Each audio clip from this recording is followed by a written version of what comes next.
Welcome to the Ernie Chambers Show.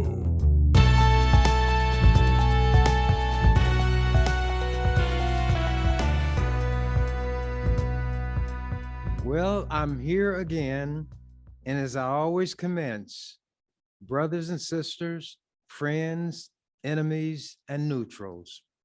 Now, as I've said, I make hats. If I make a hat and it fits your head, that's on you. So if you choose to be a brother or a sister, fine with me. A friend, I can tell by your conduct. Enemy, I disregard enemies because that means people have a negative attitude, which nothing I say is going to alter. So I just dismiss them with the notion that they're entitled to their opinion. And as long as they don't put their hands on me, they won't have anything to worry about from me. I'm a man of peace. There was a general, and he made that comment, and people wondered what in the world he meant. He said, well, I want a piece of this, a piece of that, and a piece of the other. That's why in English, words can sound exactly the same, but they have an entirely different meaning. But when they're written, you can see what the word is and what it means. When I say neutrals, those are the people who don't want to take the time to make an opinion, or they just don't have opinions, or it's come see, come saw, let it be the way it is, live and let live. So I want to cover the waterfront.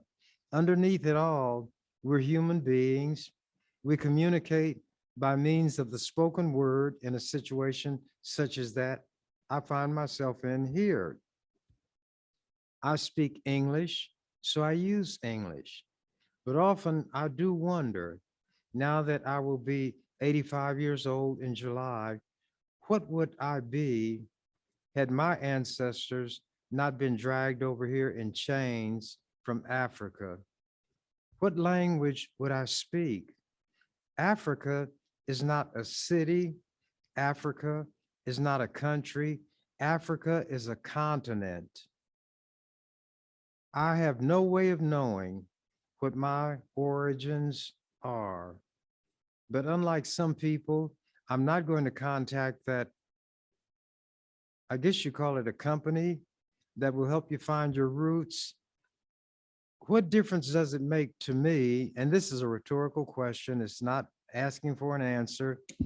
If I had an ancestor who raised horses or stole horses, one person said, the thing about talking about your ancestors is that it's like beets. The best part is underground.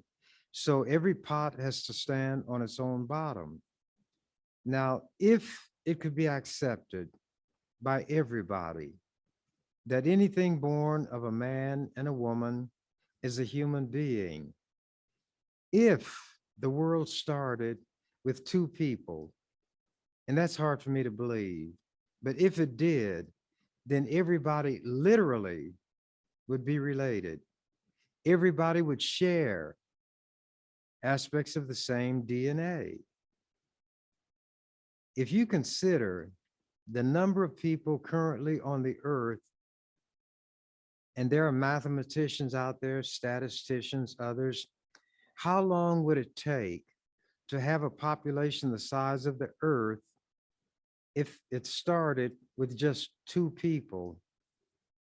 But even the Bible makes that hard to believe, because when Cain killed his brother Abel, all that, if you read the Bible, you would know is that there were two adults and two boys who had grown to manhood in the garden, four people.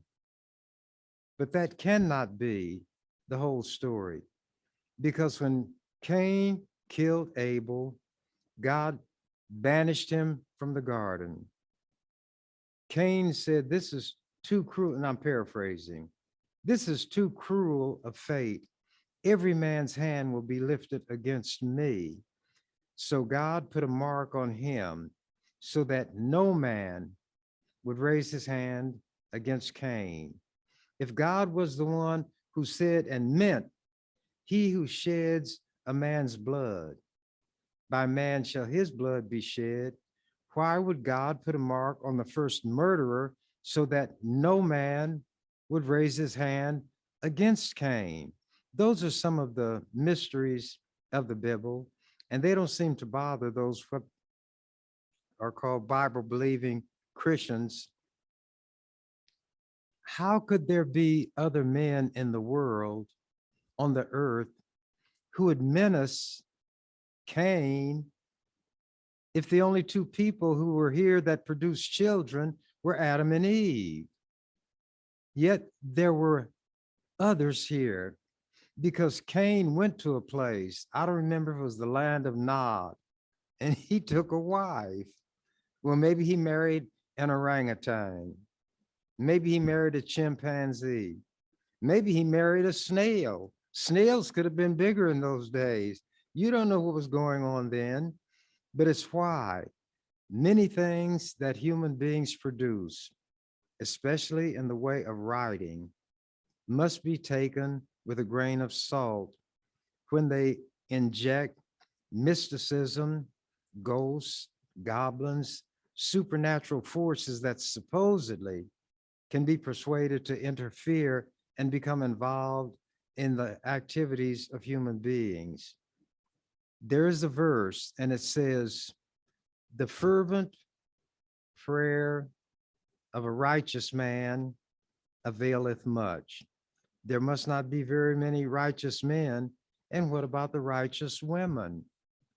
The Bible, as Mark Twain said, and again, I'm paraphrasing, is an interesting book.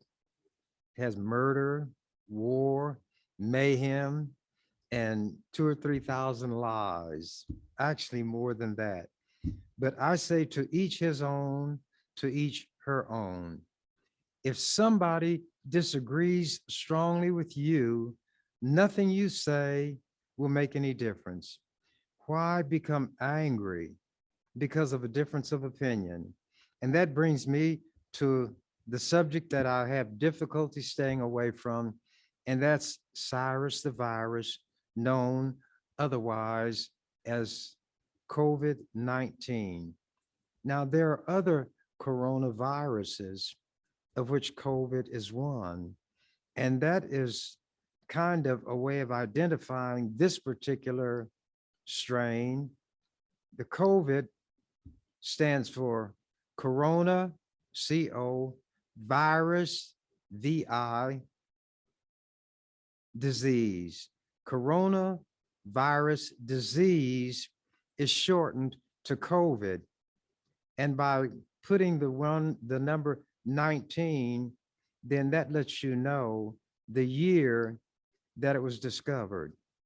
But there are other coronaviruses, and this one has begun to mutate. The Omicron, the Delta, there may be others. Some people say all of this is a hoax, that there are no such things as diseases. There should not be any vaccines. Well, to each person, his or her poison. And with COVID, the punishment goes with the sin. The sin carries its punishment. And I use the term sin advisedly, but the action carries its own consequences. You don't believe in vaccines, you don't want to get vaccinated. Well, there's a price that will be paid.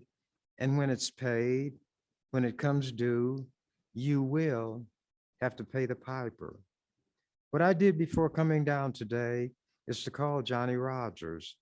Johnny is about 14 years younger than I am, maybe a little few years more than that. But at any rate, he is now 70 years old from what I read in the paper. I'll be 85 in July. So let's say between 14 and 15 years older I am than Johnny. When I was cutting hair at the barber shop on 25th and Spencer, near 24th and Spencer in Dan Goodwin's barber shop, Johnny used to get his hair cut there. And so I knew him from the time he was a small lad. I was aware of what he did. in high school playing football. Johnny was a whale of an athlete. He never was that large when you consider the size of the other people who played football. But what he lacked in weight and size, he made up for with elusiveness, speed, and an uncanny ability to not be where they thought he was when they attempted to make a tackle. And because of that, 50 years ago, last year, Johnny made a run in a football game called the Game of the Century between Nebraska and Oklahoma. And naturally, I was pulling for Oklahoma. Johnny received the punt, and Johnny ran through that Oklahoma defense like a hot knife through butter. He ran all the way back for a touchdown. It is a classic play. Some people use the term iconic. It hasn't been seen again in exactly the way Johnny did it. And he was so elusive, was so fast that he was given the nickname of Jet, not just because it starts with a J and his name starts with a J, Johnny the Jet. They called him that because he could move like a jet plane. Well, Johnny didn't think he ought to get vaccinated against COVID because he didn't like to have things injected into his body. Do you think I would fall out with Johnny because he chose not to be vaccinated? Do you think I'd argue with him? I would discuss it with him, but I wouldn't argue because it's up to him to live his life the way he chooses and die the way his life leads up to his dying.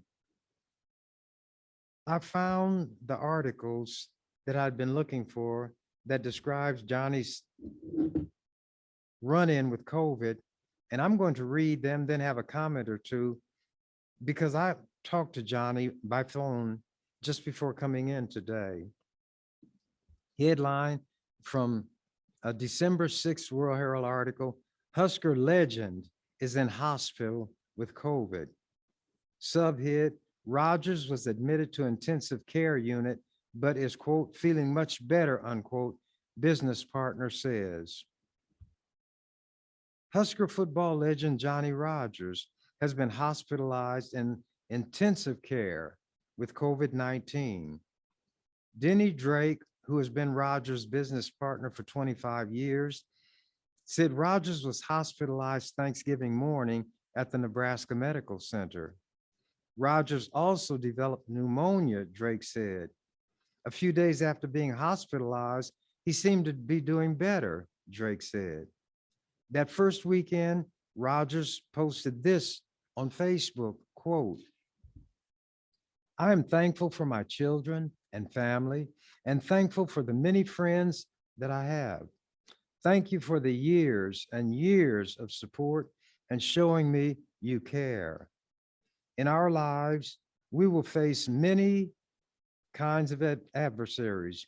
In our flesh, we might feel that there is no hope, that no one cares about us. And I knew what he was leading up to. He's going to get into mysticism. But these are moments to keep praying, to quote, keep alert and be thankful, unquote. Yes, to thank God, confident that he hears our prayers and that we can trust him, unquote. A few days later, on Tuesday, Rogers, quote, took a turn in the wrong direction, unquote, Drake said, and was admitted to the intensive care unit. Quote, he was pretty weak until late yesterday, Drake said Sunday afternoon. He called me this morning and his voice sounded good. He said he had taken a turn toward recovery and was feeling much better. Drake said additional information should be available this week. After a stellar career at Omaha Tech High, Rogers broke numerous records at Nebraska as part of national title winning teams in 1970 and 71, 2 seasons. and earned the nickname the Jet. He also had one of the most famous plays in Husker and college football history with his punt return for a touchdown in the game of the century against Oklahoma. He capped his career with the Heisman Trophy, a first for a Husker, in 1972, and was inducted into the College Football Hall of Fame in the year 2000. He is also an entrepreneur, community activist, and author. He and Drake are partners at Performance Solutions Worldwide and are co-founders along with William Reed of the Jet Award Foundation and Trust, which hands out the Jet Award annually to the top return specialist in college football. And that was written by Deputy Sports Editor Kristen Donovan. No, that's who contributed to this. Nancy Gardner wrote the article. Now here's the next one. This is December 15th, 9 days later. Rogers is back home after battle with COVID. Sub, he was unvaccinated, but urges others to get the shot. Little sips of air.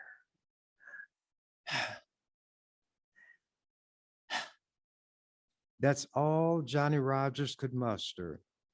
The 1972 Heisman Trophy winner lay in an Omaha hospital bed in late November, an oxygen mask strapped to his head, thinking about nothing but breathing.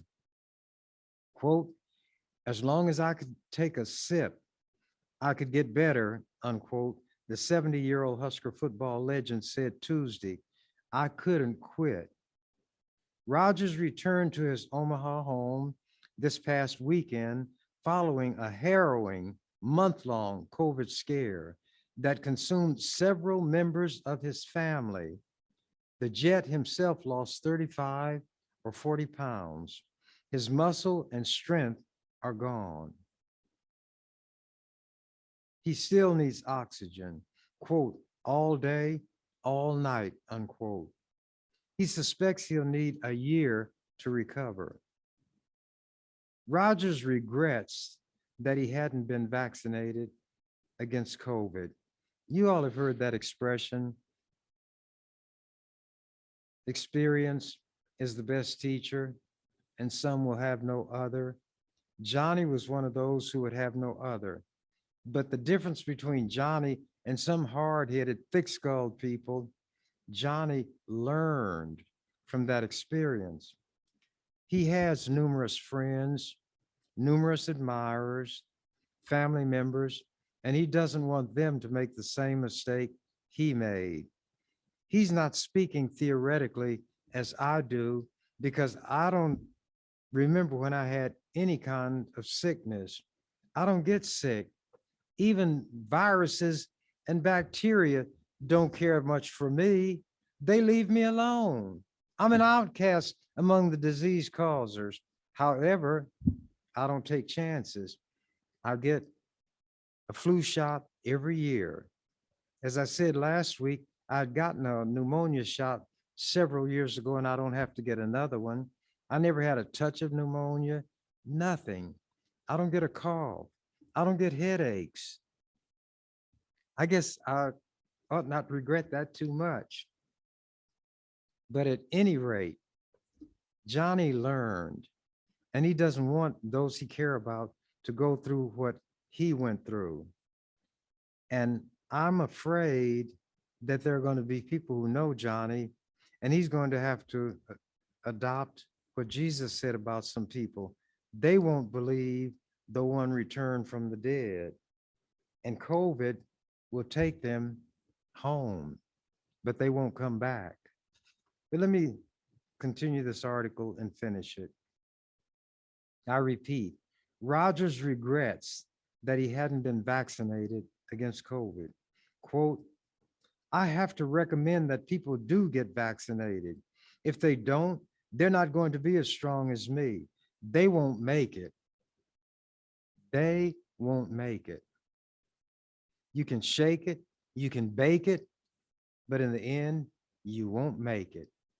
And when it comes to your life, Cyrus the virus will take it. Continuing. Roger's family members first got crushed by the virus. His daughter, Latanya, and her mother, Shirley Pons. They were sick in Denver when Roger's son, Terry, drove 500 miles to help out.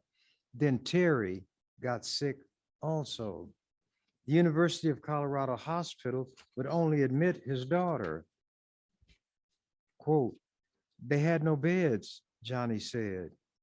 So he waited for his daughter to turn the corner, then transported Terry and Shirley back to Omaha, where more help was available.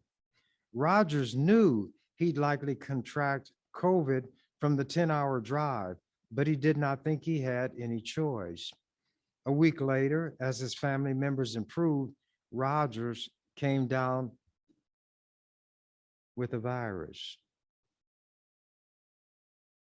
I was expecting it, but this says he came down with a fever, a precursor to the virus. There was a song, and one of the lines, they were clever. It said, then I heard my Uncle Sam say, here I am. Uncle Sam wants you, boy. Well, that's what Cyrus said. Johnny said, quote, I was expecting it, unquote. Johnny had not gotten vaccinated. He had no experience of a personal kind with anybody who had a run-in with Cyrus. But then members of his family were smitten. When God was having this contest with Satan, they were making little wagers. Satan wanted to show God that he could make Job curse him. And God said, do what you want to him at first, but don't put your hand on him. Then Satan said, skin for skin, all that a man hath will he give for his life. So God said, well, you can torment him, you can afflict him, but don't take his life. Johnny knew that Cyrus the virus was one who will take your life. There'll be no bargaining, no saying I'm sorry, and it make any difference. Fortunately, Johnny was strong enough to still be here. On Thanksgiving morning, the 50th anniversary of Rogers' famous punt return in the game of the century, his doctor directed him to go to the Nebraska Medical Center emergency room. Rogers wanted no part of a ventilator where he feared he'd lose consciousness and determination. He spent a week in an oxygen mask, almost sleepless. He couldn't even take a normal breath. This is Johnny the Jet. His engines had been cut off. His motion had been converted into standstillism, go nowhereism, facing possible deathism. Quote, it took every bit of resolve I had to realize I couldn't do nothing, but I had to do something. I had to fight. As long as I could do something, I could make it. Slowly, Rogers pulled through. Once his breathing progressed, he tried to resume the simplest movements.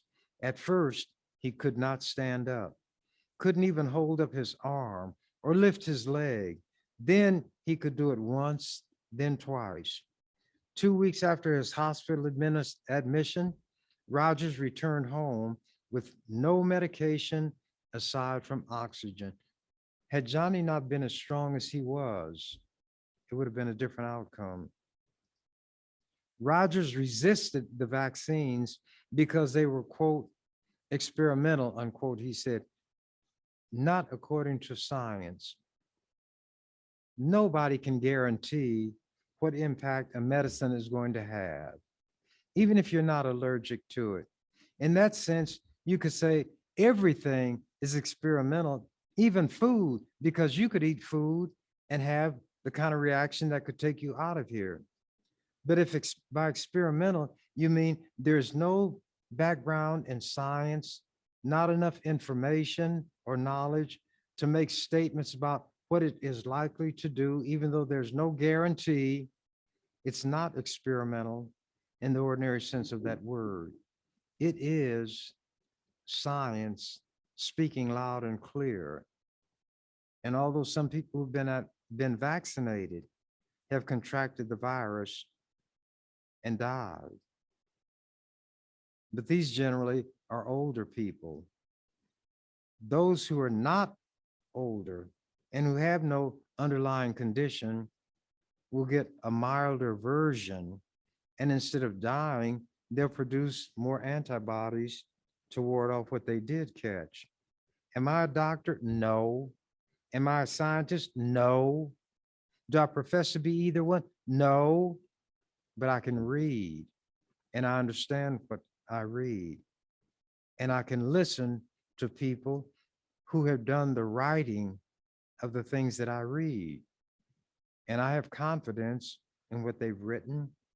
And when there are millions of people who've gotten vaccinated who don't come down with the virus, but there are hundreds of thousands who didn't get vaccinated and they're dying, I say the evidence is such that I'd put my money on the vaccine.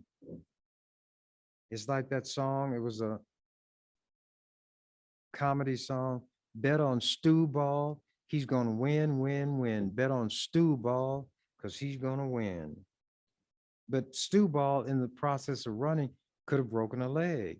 But that's an unforeseen event, and such unforeseen events can befall anybody at any time. But Johnny wished that he had gotten the vaccination, and he advises those who have confidence in what he says based on his experience, they should get the vaccination. I'm going to go up at the beginning of this paragraph again. Rogers resisted the vaccines because they were, quote, experimental, unquote, he said. He did not want to put something unknown into his body, aside from the occasional bourbon and Coke. Quote, I'm so healthy, I'm an herbalist. But that was not enough to stave off Cyrus the virus, who is desirous to make us all expire. But Rogers said he's, quote, not doing the right thing if I don't point people toward the vaccine, even though it's experimental. You got to get all the help you can get right now because it's serious, for real. It ain't no joke, unquote. On Saturday, Rogers missed the Heisman Trophy ceremony in New York, his first absence since he won the award 49 years ago. That's what Cyrus the Virus can do. That day, Rogers received a phone call he'd been waiting for. His mother had died. Ardella Rogers had been confined to a bed for months with Parkinson's and Lewy body dementia.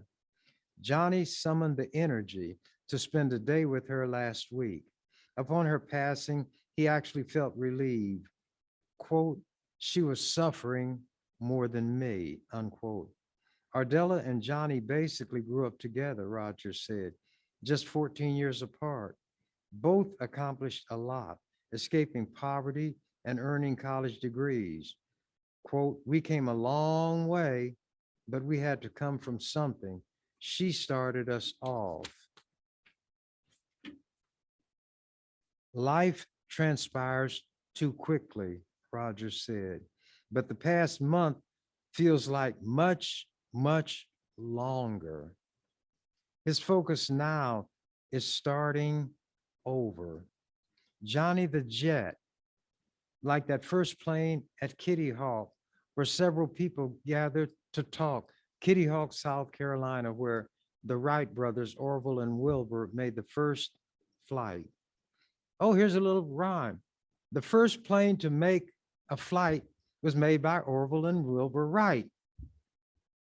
On the sand dunes at Kitty Hawk, several people came to watch and talk. And now I'll leave that alone and come back here and walk my way through this article, which has here and there a particle. Anyway, Johnny's focus now is starting over, getting back to normal. Quote, I don't want to be a superhero, but if I can get back to where I was, I'll be so happy I won't know what to do. Just give me back what I had and unnecessarily lost. I threw that in. Rogers has a favorite saying, quote, every day is game day, unquote. And this is no time to get complacent. Every day, friend Mike Yanni, and Yanni he sees me as his enemy. He's made a lot of money. He's an investor. He's a developer. He's the one who persuaded the Douglas County people to build that kid jail in downtown where no jail should be. No jail of any kind should be downtown. It's small. The rooms don't have enough space. There are things about it that were not acceptable to the jail standards people, but they're not in a position to say you can't build it. So already there's conversation going on about making improvements and it hasn't even been built. Not enough natural light, no place for recreation, and there will be an over-representation of Black people and Latino people, as always happens, because when white people hold the keys to the jail, they have more of us in there than their own kind. But anyway,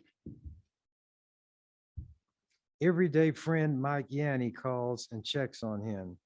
Every day his son and daughter stop by. Rogers' sister, who lives across the street, comes over and mocks his arms that, quote, look like fingers.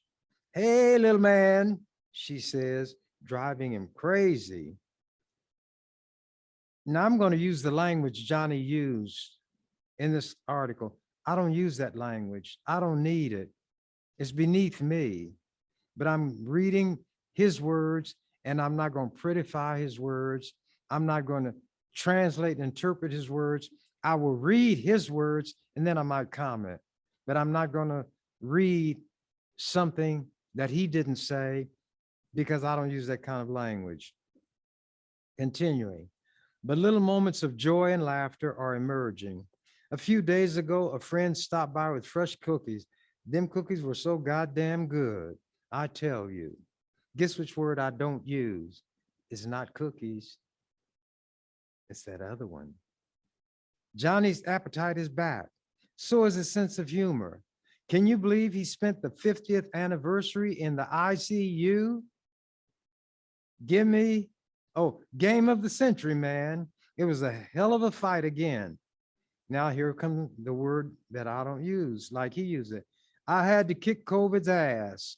I had to kick pneumonia's ass, and they were fighting like a dog. We had it out. And I came from behind and pulled it out at the end, just like in the movie, unquote.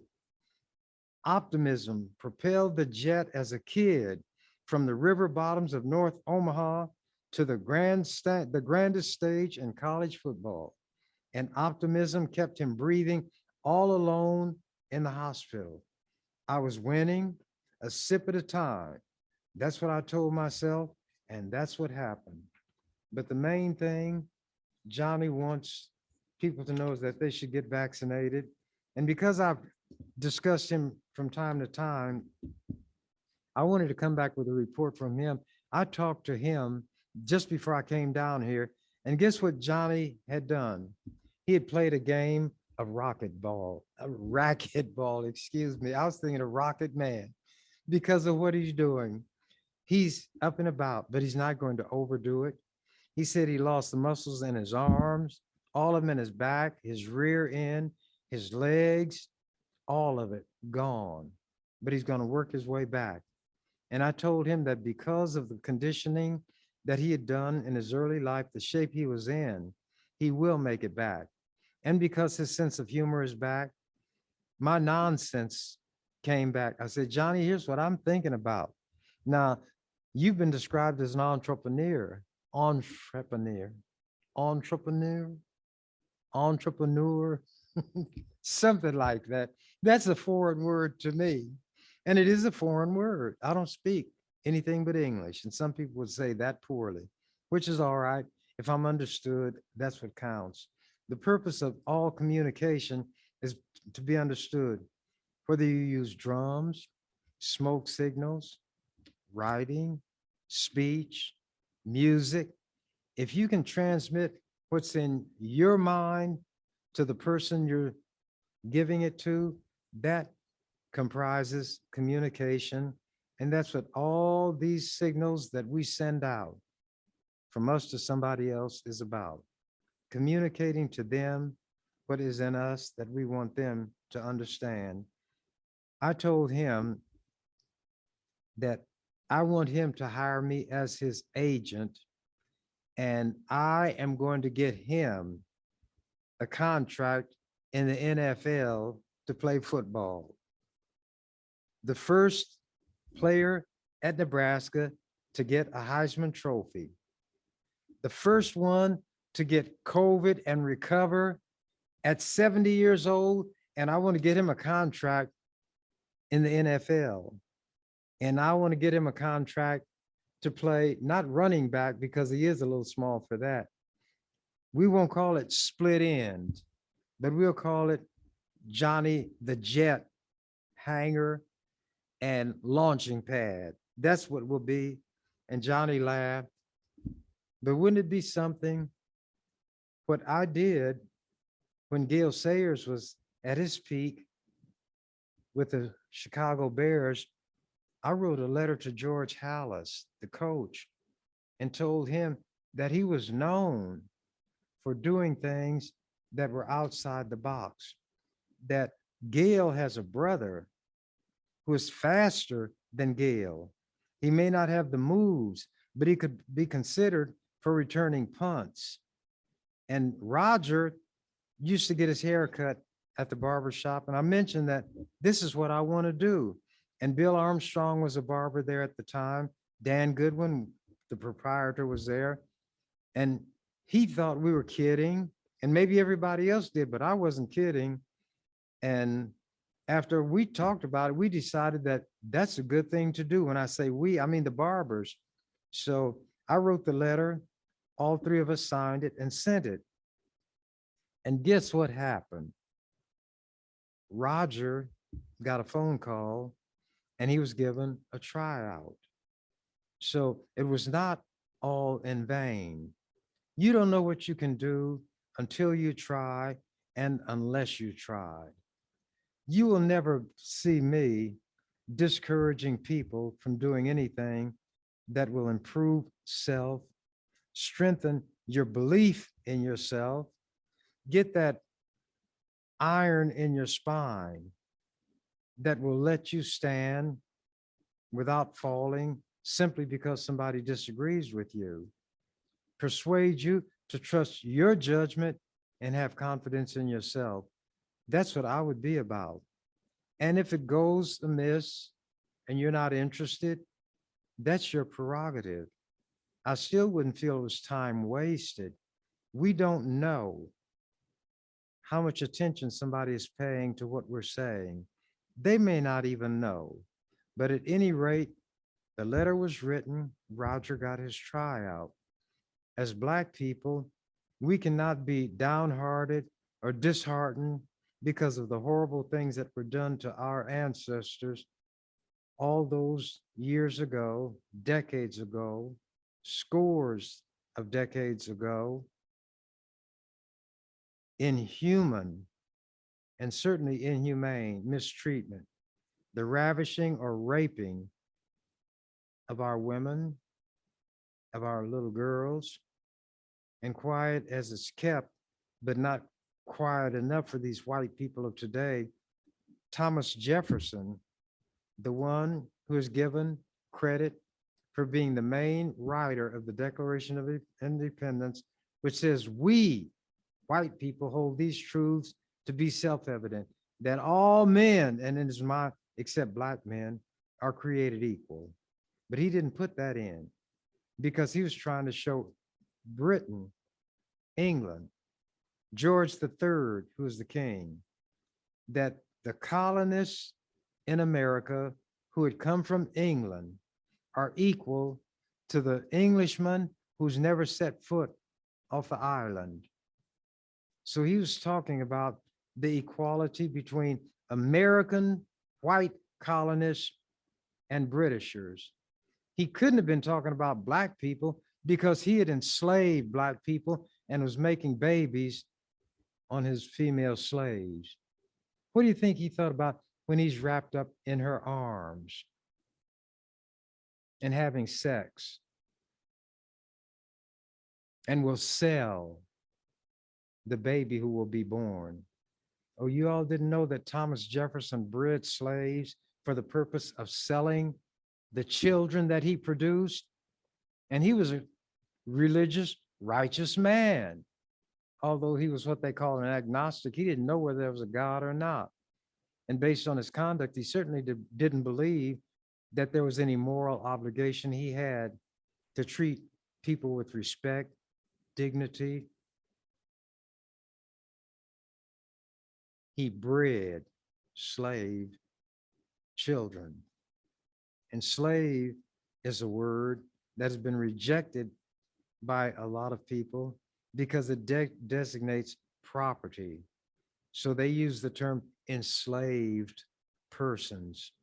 You don't lose your humanity, your personhood, because somebody through sheer brute force can put you in a state of servitude from which you cannot escape.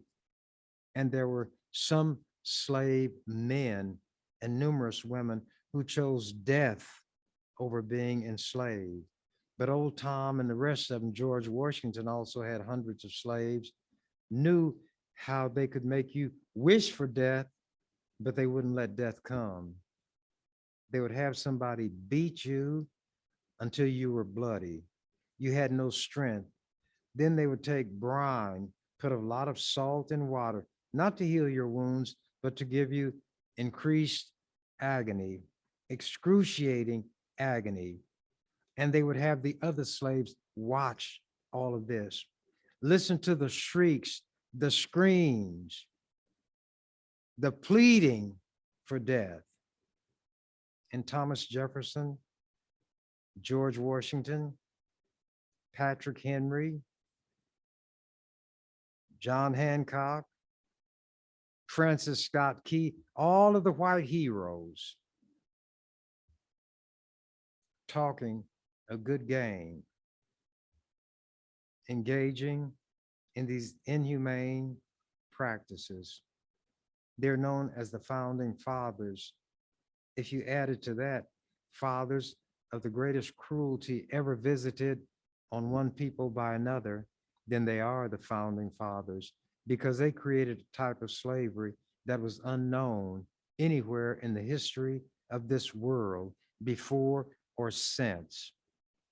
Slavery was not a word in other languages because nobody could own another. Somebody could capture another and put that person in a status of solitude, but that person remained a person. And there were certain things that could not be done to those persons in solitude without violating the law.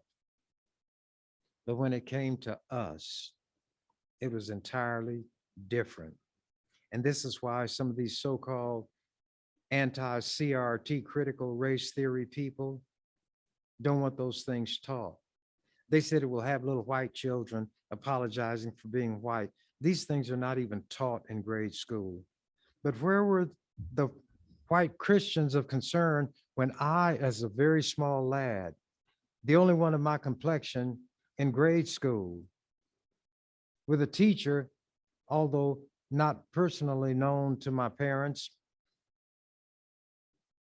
A teacher, my parents, before I left home and was sent to the clutches of this teacher, taught me to respect my teacher. They were all females at that time because she would teach me things that I needed to know and that I would learn nowhere else. But my parents did not warn me that this teacher would create a set of circumstances for me to be humiliated, shamed, embarrassed, not understanding why this was being done to me. And that was when she read the story of Little Black Sambo and had caricatures drawn, the black blob, big red lips, eyes like saucers with dots on them, little braids with 1,000 ribbons, and the little white kids could laugh. My parents didn't prepare me for that. They probably had no inkling that when I went to this white school, that their child would be treated in that fashion. And there was nobody I could turn to. And I hadn't done anything to those white people. I had shown respect. I always was a respectful, obedient child. I didn't get in trouble. That doesn't mean I never did anything wrong. You know how I entered a life of crime? We would go into this garden and steal tomatoes, never more than we could eat. I found out later that the people who owned the garden knew it, and they would have given us the tomatoes. But at any rate, there I was in that classroom, these things being done to me. And these racist white people today say that they don't want their little children taught about what white people had done because it will make them embarrassed and ashamed of being white. Well, they're not ashamed because we say what your ancestors did. You're ashamed because of what they did. And these people who don't want critical race theory taught don't want the truth taught. They want to expunge the truth of history from history when so-called history is taught to white children. And if any of them who've been deprived of this factual information wind up with a scholarship to some other country, and these people in that country know more about this white kid's history than the white kid, and the white kid would deny that this even happened, he'd be a laughing stock. He'd be run right back to the shores of this most racist of racist countries. I repeat these things. They bear repeating. Just like when that teacher repeated the insult that was the name of that child in that story, Little Black Sambo. But I didn't identify with what she showed me in that book. I identified with the ridicule that was being heaped on that child, and the white kids looked at me. And the teacher never said, "We don't laugh at each other," when they laughed at me, although she was very adamant about little white kids not laughing at each other if they did something that genuinely was funny. The teacher said, "We don't laugh at each other." And she could have added, "We'll save that for Ernest over there." White people, not all of them, can be vicious and cruel. And when you add to that cruelty Christianity, you've got a combination that would make the so-called monster Frankenstein shudder, make the Wolfman howl and take off running, make Dracula say, "Their blood is unfit for a vampire to drink because it may reduce me to the level of cruelty that they occupy." Did I make Thomas Jefferson a slaveholder? Did I make George Washington a slaveholder? Did I make Francis Scott Key, who wrote the words to the national anthem, a slaveholder? Did I compel Patrick Henry, known for saying, "Give me liberty or give me death"? Did I make him a slaveholder? Then why am I to be condemned when I describe with these vicious, low down, inhumane, racist dogs. Let me apologize to the dogs. Dogs don't do other dogs the way these white people did black people. And then produce babies and sell them. There were black women who killed their children when they were born rather than have them grow up and live a life of slavery. Frederick Douglass described a situation where this spoiled white woman had a baby and made the black woman take care of the child. And the black woman nodded off, and the white woman was asleep, and the baby started crying. And the white woman woke up and she was furious because her white baby in the arms of this black woman had done what babies do, and that was to cry.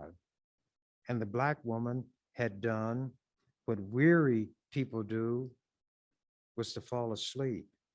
But for that, it was considered a capital offense.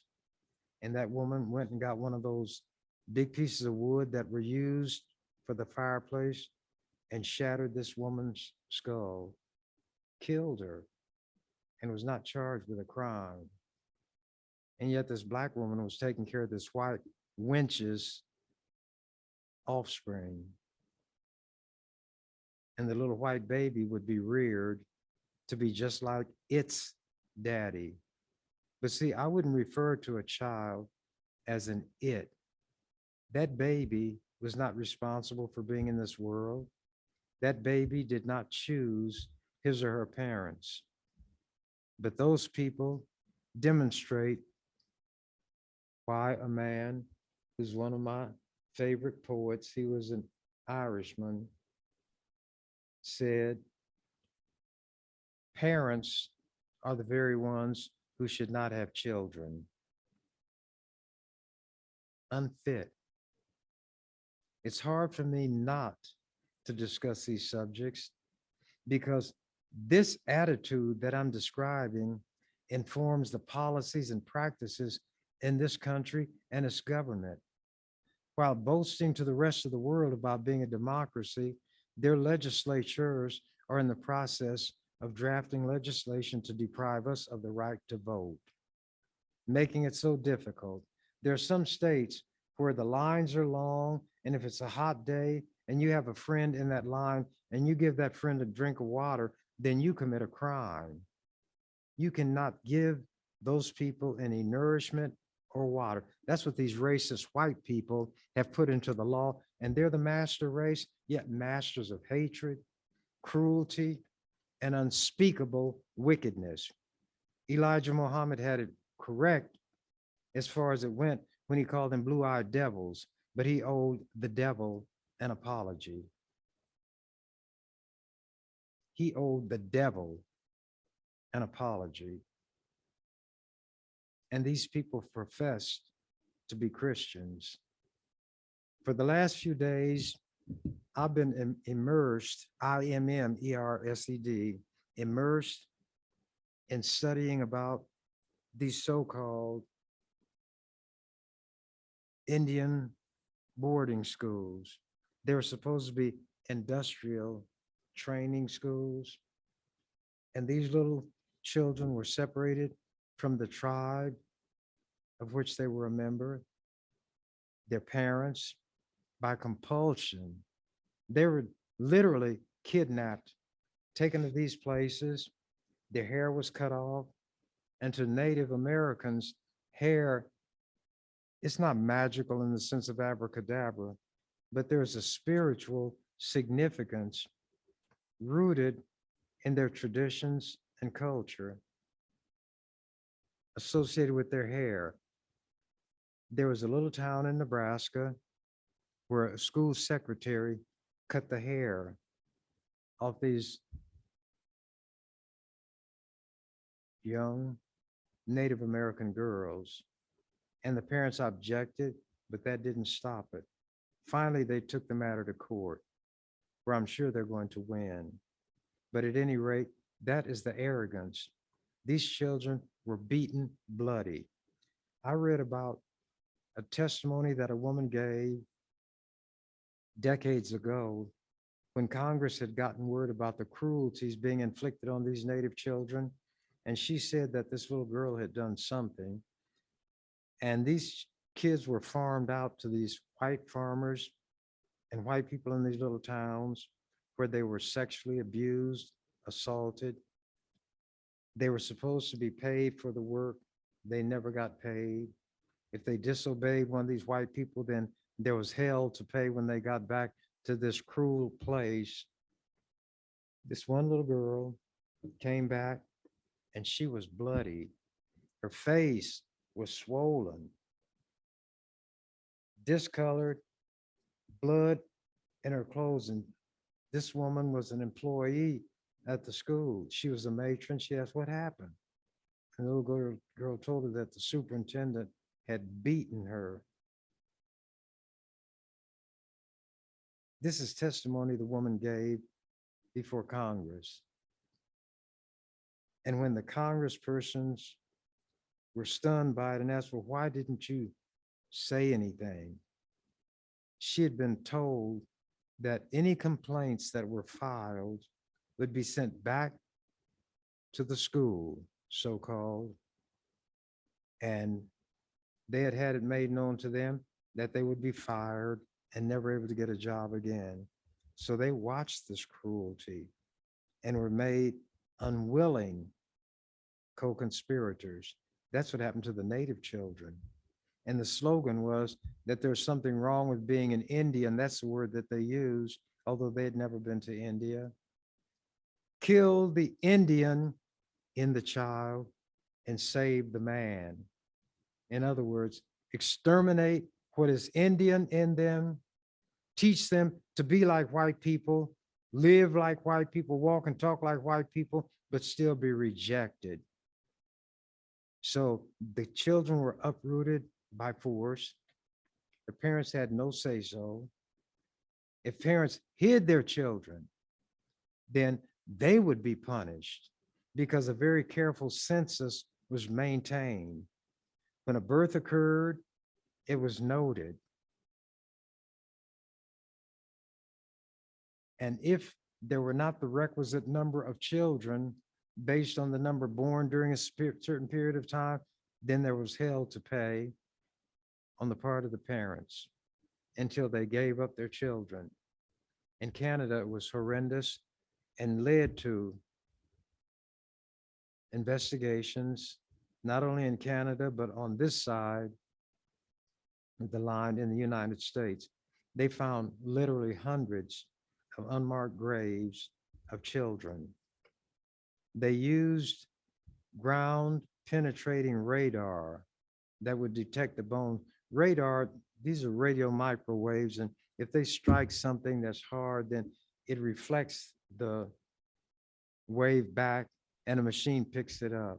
But at any rate, they began to find these hundreds of children's bodies. So they started checking things out on this side of the border, and the same thing obtained. There was one of these schools, it was the fourth one built in this country.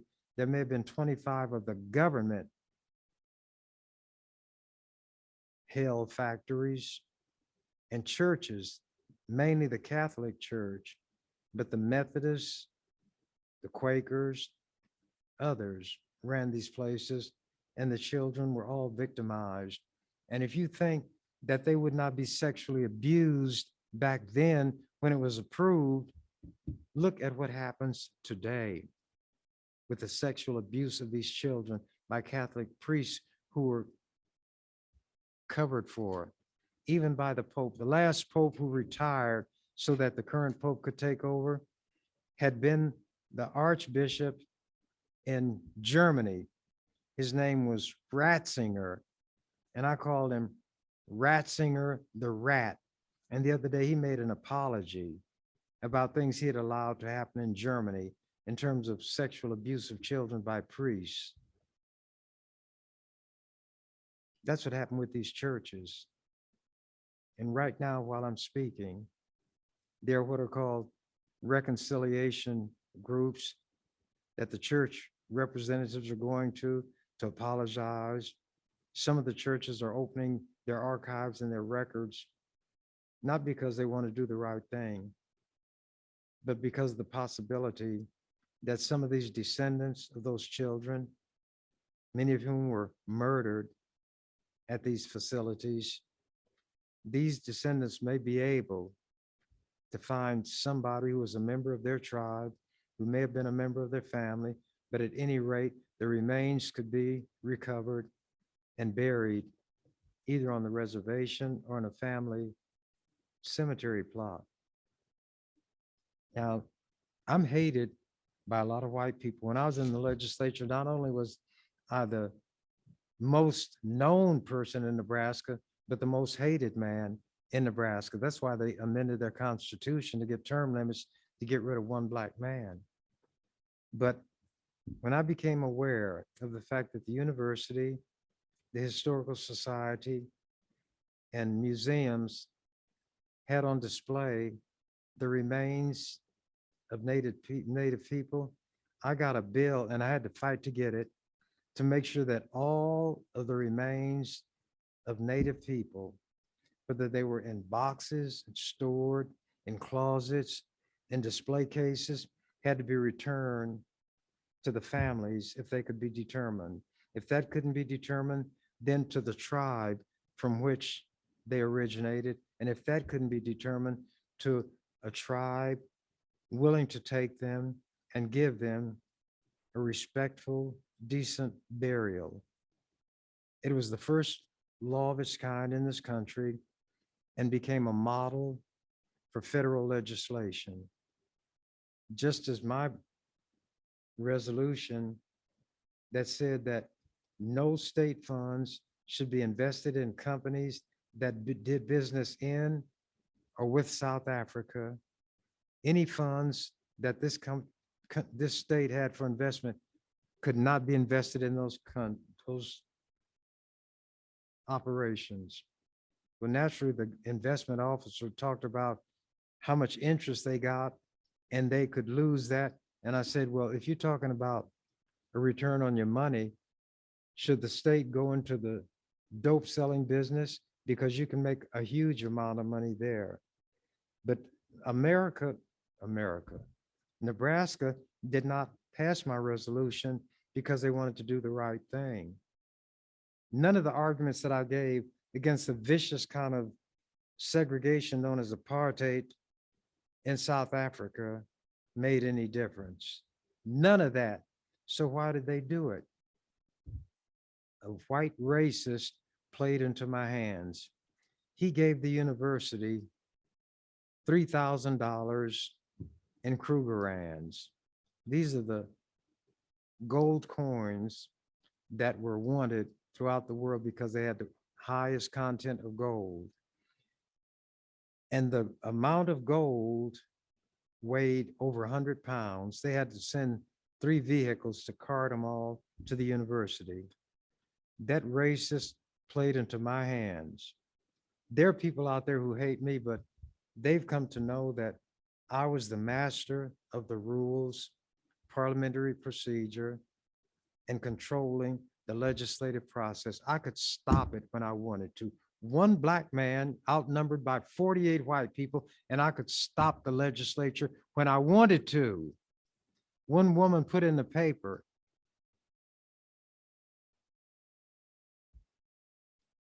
the governor may control the purse strings, but Ernie sets the agenda for the legislature. So being always alert to see an opening that would put me in a position to use my knowledge under their rules to obtain what they wouldn't do because it was just. I said, here's what I'm going to do, because my resolution had been introduced. I'd introduced it, there'd been a hearing. The consul general of South Africa, who was headquartered in Chicago, they didn't have real ambassadors because they didn't have that kind of relationship. America, in its hypocritical racist self, didn't want that kind of connection to South Africa, but they let the consul general, have an office there. He came and testified against the bill. Asked, how could I know what goes on in South Africa without being there? And I said, well, you're wearing shoes. I don't know that your shoes have a sole and a heel, but I believe they do. I know they do. And I'll bet you $1,000 against a penny that they do. And I've never seen the underside of your shoes. Well, I knew how to get those people. Here's what I told my colleagues. When the budget comes up for the university, I'm going to have somebody calculate the dollar value of those Krugerrands, and that is the money I'm going to deduct from the university's budget. And they knew I didn't shoot blanks. So the senators from Lincoln, where the university is located, asked me, Ernie, what can we do to persuade you not to do that? I said, I've got a resolution. You all know what it is, to stop investing state funds in South Africa or any company doing business in or with South Africa. Pass my resolution and I will release the funds that go to the university located in Lincoln. And you know, those devils did? Not all of them voted for my resolution, but they voted to pass it in sufficient numbers. And I believe my time is up. So how many minutes? Okay. I was given the word that I got a few more minutes. I'll finish that story. I told them that if you vote for my resolution, it had those whereases, talked about the racism, the cruelty, the mistreatment of the Black people in South Africa, and all of that history. Vote for that resolution, and I'll let you have your budget. Now, how arrogant could somebody be? How self-centered, how presumptuous could a lone Black man be to dare to tell 48 white people who have the votes, if you don't give me what I want, I will take money out of the budget that would go to the university. Couldn't they get 48 votes? There were 48 of them, but here's what they knew. Like tentacles or like roots that go deep into the earth and proliferate and spread, they knew there was other legislation pending. And they knew that not every senator would vote for their legislation. And if Senator A had a bill and he had offended me, then Mr. A couldn't count on Mr. B because Mr. B didn't want me to go after his legislation as I was going to do after Mr. A. So you could say it was like a reign of terror, but it was righteous terror. And it was not terror. It was mastery of the rules and the legislative process, learning their rules, mastering them and the procedures of the legislature, and beating them at their own game. A grown Black man who knew how to fight, not an innocent Black child who didn't know how to fight and couldn't fight. And I think of all the other little Black children to whom that happened. So in a sense, I'm avenging them by the way I do in the legislature. But unlike white people, my arms, my protective arms, embraced all of those who had no voice, no friends, were among those I described as the least, the last, and the lost. I didn't care about their religion. I didn't care about their color, complexion, national origin, or their sexual orientation. They were human beings, and my job as a member of the legislature was to make sure that the laws were just and fair, meaning that no person was above that law, no person was below that law. And I did the kind of job that made them conclude that 30 years after I croak, I'll probably be in their Hall of Fame, which doesn't mean anything to me. But before I left the legislature, I became the only living person who had anything in that Capitol building named after him or her. There are other people who have things named after them, but nobody who is alive and still functioning, as was the case with me. And I say now, what the canary said when they let him know the cage door was open, I'm out of here. Thank you for watching The Ernie Chambers Show. If you'd like to make suggestions, email us at ewcfacts@gmail.com. That's ewcfacts@gmail.com. This has been an EWC Communication production.